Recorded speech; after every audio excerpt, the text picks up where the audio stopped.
एक हंसती खिलखिलाती हुई लड़की मुग्धा, जिसका कत्ल हुए आज 1 साल हो चुका था, मगर आज तक उसका कातिल पकड़ा नहीं गया था। किसी से ना कोई दुश्मनी, ना किसी से कोई झगड़ा। अपने सपनों की ओर उड़ान भरती हुए एक प्यारी सी लड़की। आखिर किसने किया था उसका कत्ल और क्यों आज तक कोई इस बात को समझ नहीं पाया था। ठंड का मौसम है। सुधीर अपने हाथ में चाय का कप लेकर मुग्धा की यादों में खोया हुआ है।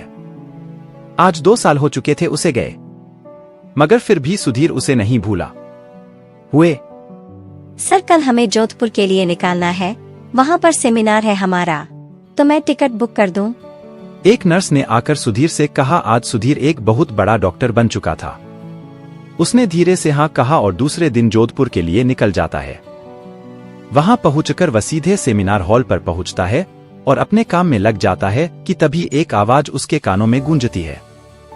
सुधीर चौंक पड़ता है और जैसे ही वह पीछे मुड़कर देखता है, उसकी धड़कन ही मानो वही रुक जाती है। वह दौड़कर उस आवाज के पास जाता है और मुग्धा, उसे गले लगा लेता है। तुम यहाँ?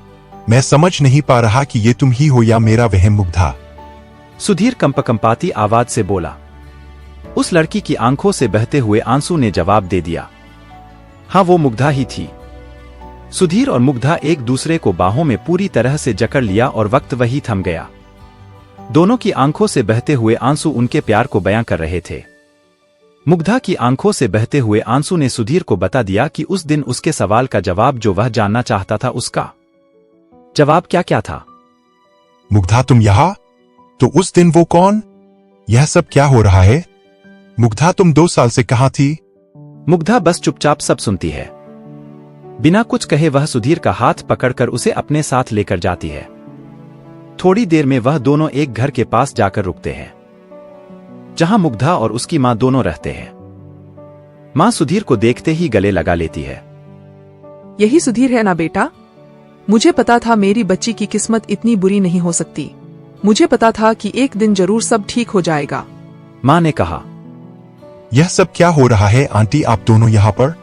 और कहाँ थे आप लोग इतने वक्त से? मुझे कुछ समझ नहीं आ रहा। आप मुझे बताएं कि हो क्या रहा है। सुधीर परेशानी में एक साथ ही सब बोल देता है।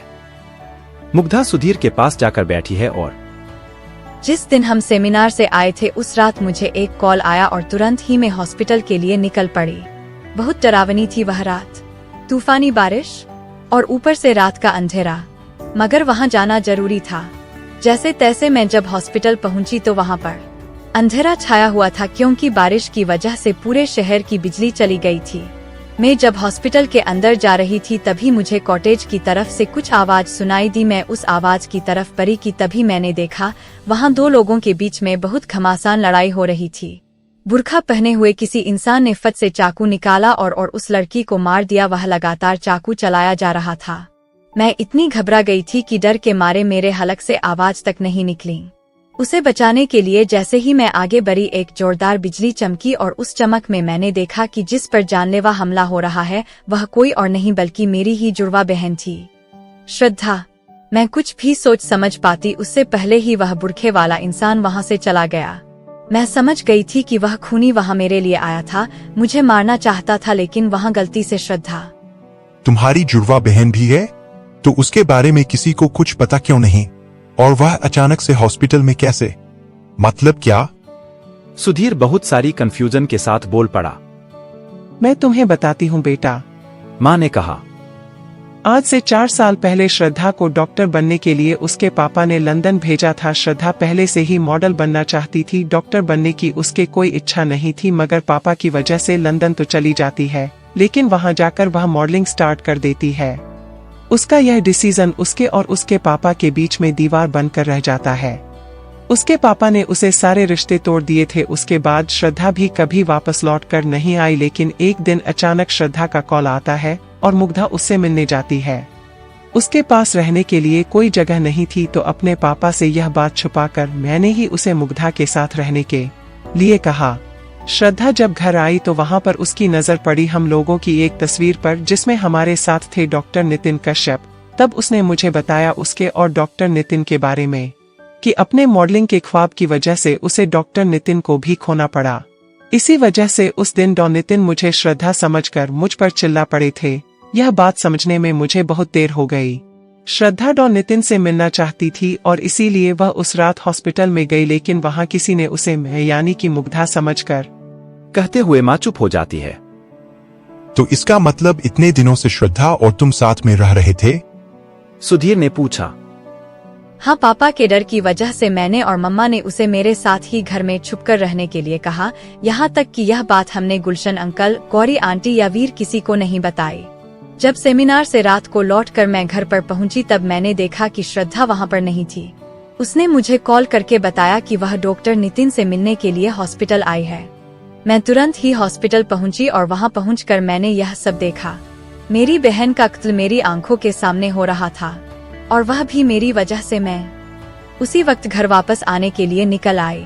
जब घर पहुंची तो पता चला कि उस रात मैंने सिर्फ अपनी बहन ही नहीं अपने पापा और भाई को भी खो दिया था। मगर मम्मा, वह बिल्कुल सही सलामत थी। मैंने मम्मा को सारी बात बताई और हमने तय किया कि हम लोग वहां से चुपचाप बिना किसी को कुछ बताएं बस गायब हो जाएंगे।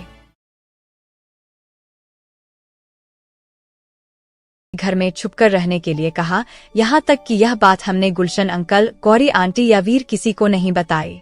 जब सेमिनार से रात को लौटकर मैं घर पर पहुंची तब मैंने देखा कि श्रद्धा वहां पर नहीं थी। उसने मुझे कॉल करके बताया कि वह डॉक्टर नितिन से मिलने के लिए हॉस्पिटल आई है। मैं तुरंत ही हॉस्पिटल पहुंची और वहां पहुंचकर मैंने यह सब देखा। मेरी बहन का कत्ल मेरी आंखों के सामने हो रहा था और वह भी मेरी वजह से। मैं उसी वक्त घर वापस आने के लिए निकल आई। जब घर पहुंची तो पता चला कि उस रात मैंने सिर्फ अपनी बहन ही नहीं अपने पापा और भाई को भी खो दिया था। मगर मम्मा, वह बिल्कुल सही सलामत थी। मैंने मम्मा को सारी बात बताई और हमने तय किया कि हम लोग वहां से चुपचाप बिना किसी को कुछ बताएं बस गायब हो जाएंगे। उसके बाद हम लोग यहाँ राजस्थान आ गए जहाँ पर मैंने अपना काम शुरू कर दिया और मैंने और मम्मा ने यही अपनी छोटी सी दुनिया बसा ली। वह कातिल कौन था? क्यों मुझे मारना चाहता था? इस बात से अनजान हमने अपने आप को दुनिया से छुपा लिया था और आज अचानक से 1 साल बाद मुझे तुम मिल गए। मुग्धा ने कहा। इतना सब हो गया और तुमने मुझे बताया तक नहीं? मुग्धा, एक बार बता करके तो देखती, हम इस मुसीबत से साथ में बाहर आते। ना। सुधीर ने कहा। मैं जानती हूँ सुधीर, मैं भी तुम्हें बताना चाहती थी लेकिन नहीं बता पाई। मैंने अपना सपना, अपना पूरा परिवार सब खो दिया था। अब मेरे पास सिर्फ मम्मा थी जिन्हें की एक ही वजह, उन्हें नहीं खोना चाहती थी। मैं नहीं जानती थी कि कौन था जो मुझे मरना चाहता था। क्यों यह सब मैं बस नहीं कर पाई। मुझे माफ कर दो सुधीर। कहते हुए मुग्धा सुधीर को गले से लगाकर रोने लगती है। सुधीर ने मन में ठान लिया था कि अब मुग्धा को वह इस तरह से छुप छुप कर नहीं रहने देगा। क्यों वह किसी से डर कर रहे? क्यों वह उस बात की सजा भुगते जब उसने कुछ किया ही नहीं है? और वह दोनों को लेकर मुंबई आ जाता है। सुधीर मुग्धा और मां को लेकर अपने घर जाता है। सुधीर की मम्मी पापा सब उनसे मिलकर बहुत खुश होते हैं।